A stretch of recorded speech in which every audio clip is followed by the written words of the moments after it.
welcome to FM News. I'm your host, Fluff E. Sheep. Today, Merritt and I have an interesting story for you on the history of Joan Ganz Cooney and Sesame Street. Now, you all may think that Sesame Street is just a show that parents use to amuse their young children when they have to get work done. However, Sesame Street is much more than that.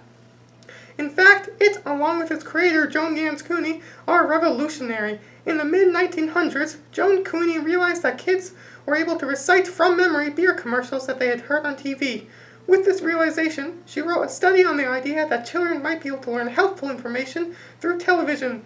Later, that study helped to convince corporations to sponsor an educational TV show. With more details on the study, here is Merritt the Ferret, the M of FM News. Hello, here's a segment from a 13 interview done in 2012. Let's watch. That had been asked a lot, don't they have to touch and feel and do it themselves? And of course, I kept saying, has nobody noticed they're singing beer commercials?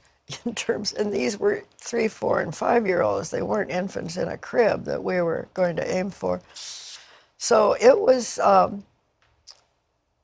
just what I wanted to do. I was born to do that job, and I knew right away. Because there was some hostility to a woman heading it. I was going to ask you. At one of the foundations. You're a pioneer in many ways. That's also one of them. That was an obstacle, as well as the fact I had never run anything other than a low-budget TV show, and it was going to be an $8 million project, huge project, and so a lot of the people at the foundations and in the government were not so sold, but so. I remember being asked, would you help us choose a man who you would like to work with, who can head this up, and like a man in education. And my then husband, who was a feminist, said, just tell them you're not available for number 2. They don't have anything without you. And of course, that was true, meaning much of it was in my mind. And so I did the list and tried to make it as compelling as I could, in fairness, but they decided they better stick with me. And everyone became pretty supportive very quickly. Back to you, Fluffy.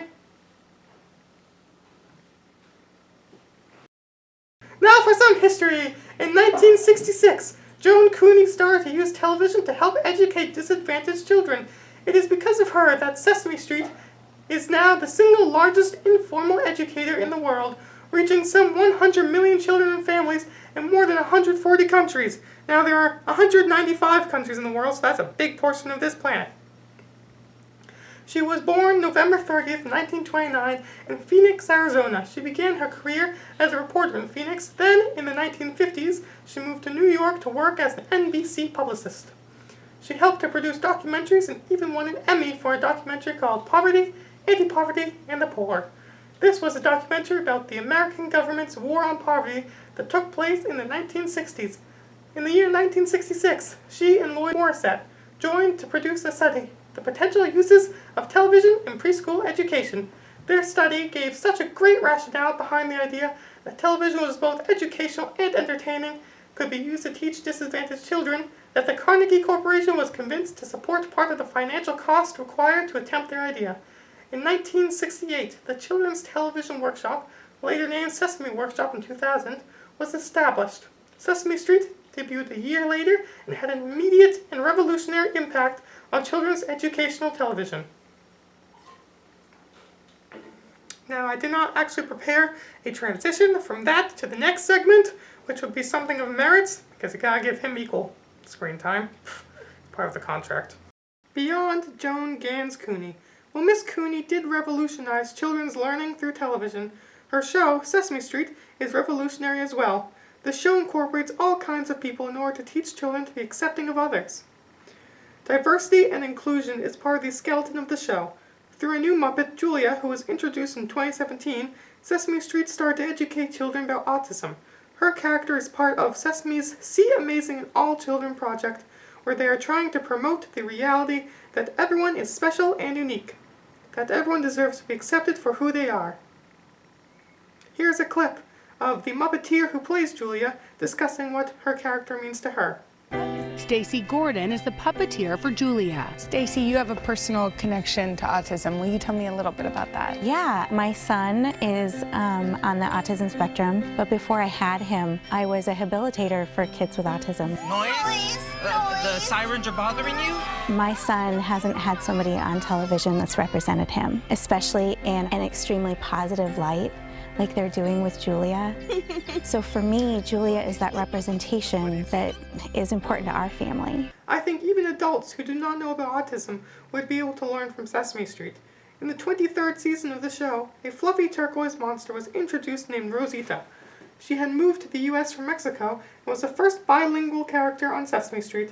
By having Rosita, Sesame teaches children to accept people who do not sound like them or who speak a different language and are from a different part of the world. If a child grows up with a show like Sesame Street and learns how to be accepting of all races, social classes, and disabilities, then they will be able to be a better adult.